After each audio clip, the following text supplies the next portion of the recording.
अस्सलामुअलैकुम dear student, उम्मीद है आप खैरियत से होंगे। आज का लेक्चर जो हमारे पास है बड़ा ही इंपॉर्टेंट और छोटा सा लेक्चर है।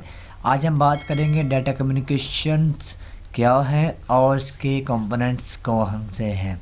तो बात करेंगे इसके बारे में डिटेल के साथ। तो चलते हैं हम लेक्चर की तरफ। जी दोस्तों, सबसे पहले देखिए बात करेंगे डेफिनेशन के बारे में। मैंने दो डेफिनेशन लिखी हुई है, एक होती है डाटा कम्युनिकेशन और दूसरा है डाटा कम्युनिकेशन सिस्टम। इनमें फ़र्क क्या होता है इसके बारे में डिस्कस करते हैं। तो पहले पढ़ते हैं डेफिनेशन क्या कह रही है। Communication means exchange of information और message, the process of transferring of data from one location to another is called data communication.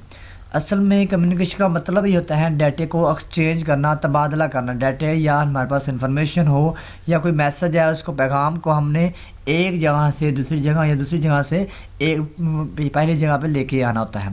इसमें मतलब होता है हम एक जगह से दूसरी जगह जो डाटे की ट्रांसमिशन होती है या डाटे को हम एक्सचेंज करते हैं या तबादला ख्याल करते हैं डाटे का, उसको हम कहते हैं डाटा कम्युनिकेशन। नेक्स्ट देखते हैं डाटा कम्युनिकेशन सिस्टम से क्या मुराद है। A system that is used to transfer data from one location to another is called data communication system। असल में डाटा कम्युनिकेशन सिस्टम वो डिवाइस होती है, वो आला होता है जिसके ज़रिए हम डाटे को एक जगह से दूसरी जगह सेंड करते हैं। तो ये इनमें फ़र्क है। डाटा कम्युनिकेशन वो डाटा होता है जो हम सेंड कर रहे होते हैं, जबकि डाटा कम्युनिकेशन सिस्टम जो होता है वो असल में वो एक डिवाइस होती है, एक आला। जैसे कंप्यूटर है तो कंप्यूटर के ज़रिए आप इंटरनेट को यूज़ करते हुए अपनी फ़ाइल जो है जीमेल के ज़रिए ईमेल के ज़रिए एक जगह से दूसरी जगह सेंड कर देते हैं। तो इस तरह यहाँ पे आपका कंप्यूटर या आपका इंटरनेट जो है ये आपकी कम्युनिकेशन की डिवाइस है, जो कि एक डाटा कम्युनिकेशन सिस्टम के तौर पर मानी जाती है। चलते हैं नेक्स्ट। जैसे नेक्स्ट देखिए डायग्राम ऑफ कंपोनेंट्स में देखिए हमारे पास total data communication system has 5 components. इसके 5 कंपोनेंट्स होते हैं।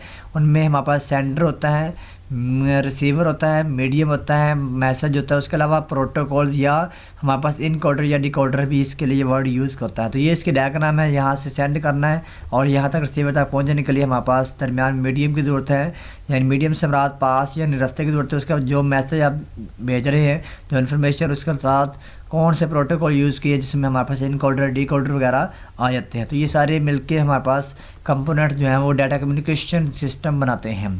तो चलते हैं, हम देखते हैं। जी हाँ, कंपोनेंट्स ऑफ डाटा कम्युनिकेशन हमारे पास के जो हैं वो कौन कौन से हैं। कंपोनेंट ऑफ डाटा कम्युनिकेशन हमारे पास टोटल 5 है, जिसमें मैसेज है, सेंडर है, रिसीवर है, कम्युनिकेशन चैनल्स हैं, इनकोडर एंड डिकोडर प्रोटोकॉल्स है। इनको हम डिटेल से देखते हैं बारी बारी ये क्या चीज़ें हैं। चलते हैं नेक्स्ट। जी हाँ, बात करेंगे सबसे पहले मैसेज। मैसेज का मतलब होता है पैगाम, जो हमारे पास कोई भी वो इन्फॉर्मेशन हो सकती है या डाटा कोई भी हो सकता है, चाहे वो ऑडियो फॉर्म में हो या वीडियो में हो या हमारे पास टेक्स्ट की शक्ल में होता है, ठीक है, या हमारे पास कोई भी और चीज़ों से कम्बिनेशन हो सकता है। तो उसको हम कहते हैं ये हमारा मैसेज है या हमारा पैगाम है। तो the message is the information और data to be communicated. It can consist of text, number, pictures, sound, video और एनी कम्बिनेशन ऑफ दिस। असल में मैसेज क्या है, मैसेज असल में वो होता है जो इन्फॉर्मेशन होती है या हमारे पास डाटा होता है जिसको हमने कम्युनिकेट करवाना था, जो हमने भेजना होता है या हमने लेके जाना होता है। और उसमें वो हमारे पास टेक्स्ट हो सकता है, नंबर वगैरह हो सकते हैं, या कोई पिक्चर वगैरह हो सकती है, या कोई साउंड वगैरह, साउंड से मुराद कोई भी ऑडियो हमारे पास हो सकती है, या कोई वीडियो भी हो सकती है, या हमारे पास इनकी कम्बिनेशन भी हो सकता है। तो चलते हैं नेक्स्ट। जी हाँ, नेक्स्ट हमारे पास आ चुका है सेंडर। सेंडर में हमारे पास कहते हैं वो डिवाइस होती हैं जो सेंड करती हैं हमारा मैसेज को रिसीवर की तरह। असल में सेंडर से हमारा यहाँ पे आदमी की बात नहीं हो रही। सेंडर से हमारा वो डिवाइस, वो आला जिसके ज़रिए हम डाटे को सेंड कर रहे हैं। तो the sender is the device that sends data. It can computer, work station, telephone, video, camera and so on. तो इसमें हमारे पास जो सेंड करने वो हमारे पास कंप्यूटर हो सकते हैं, वर्क स्टेशन यानी बड़े कंप्यूटर होते हैं, जो हमारे पास टेलीफोन हो सकता है, वीडियो कैमरा वगैरह हो सकता है, या और भी बेशुमार चीज़ें हो सकती हैं, जैसे प्रिंटर है, मॉडम वगैरह है, और बेशुमार चीज़ें हैं जो हमारे पास, स्पीकर है। तो ये सारे जो हैं सेंडर हैं, जो हम सेंड करने वाली डिवाइसेस हैं।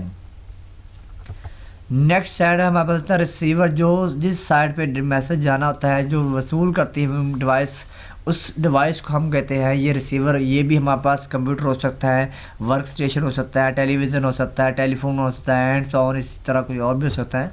तो पढ़ते हैं क्या लिखा हुआ है। The receiver is the device that receives data. It can be computer, work station, telephones, television and so on. तो ये सारी चीज़ें हो सकती हैं, मैंने पहले बात कर दी है। तो चलते हैं नेक्स्ट आ चुका है हमारे पास कम्युनिकेशन चैनल्स।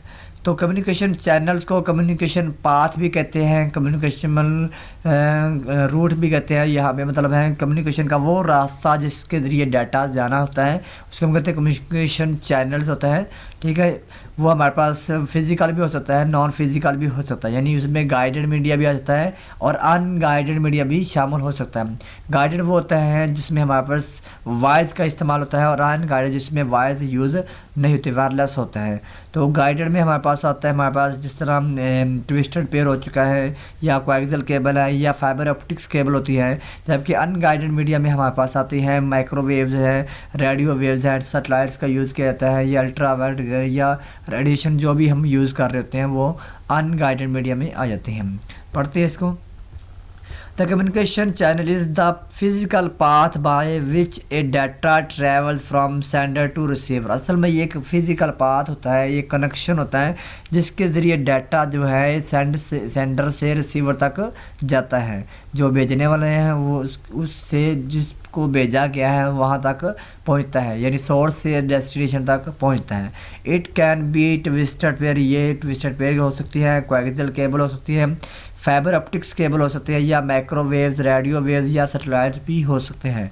तो इसमें जो हमारे पास बात करेंगे फाइबर ऑप्टिक्स केबल, ये बाकी दोनों केबल से महंगी होती है और ये बड़े सिस्टम में यूज़ किया जाता है, क्योंकि इसमें डाटा जो ट्रांसमिशन यूज़ होती है वो in the form of light होता है, यानी रोशनी के सोर्स में डाटा ट्रांसमिट होता है। चलते हैं नेक्स्ट, ये हमारे पास चौथा था। नेक्स्ट है जी हाँ, लास्ट हमारे पास कंपोनेंट आ चुका है इनकोडर एंड डिकोडर या प्रोटोकॉल। तो ये हमारे पास लास्ट आ चुका है। तो इनकोडर डिकोडर असल में क्या होता है, इनकोडर का मतलब होता है हमारे पास ऐसे जो हमारे पास टेक्निक जिसके अंदर क्या करता है, ये डिजिटल डाटे को एनालॉग में कन्वर्ट करता है, और जो डिकोडर होता है वो एनालॉग सिग्नल्स को डिजिटल कन्वर्ट करता है। तो इसकी बेस्ट एग्जांपल मैं आपको बता देता हूँ। इसकी बेस्ट एग्जांपल मॉडेम है। जो देखें मॉडेम क्या करता है, यही काम करता है कि डिजिटल सिग्नल को एनालॉग में कन्वर्ट करता है और एनालॉग को डिजिटल में कन्वर्ट करता है।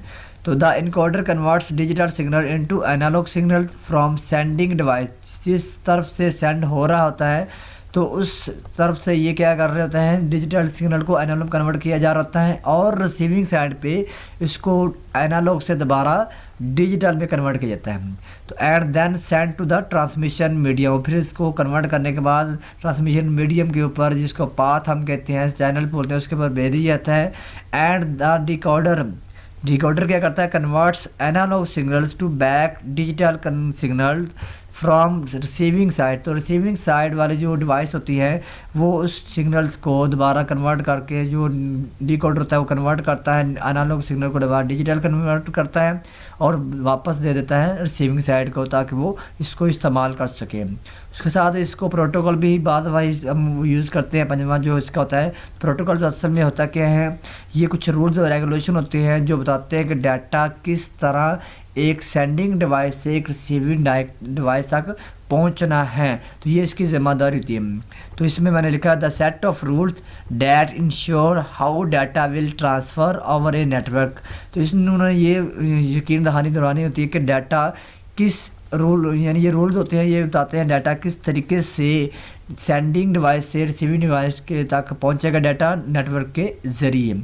जी दोस्तों, ये था हमारे पास लास्ट कंपोनेंट। ये यहाँ पे हमारा लेक्चर कंप्लीट हो चुका है और उम्मीद है कि आप लोगों को ये समझ आई होगी, और जल्द हाज़िर होंगे हम एक नए लेक्चर के साथ। तब तक के लिए अल्लाह।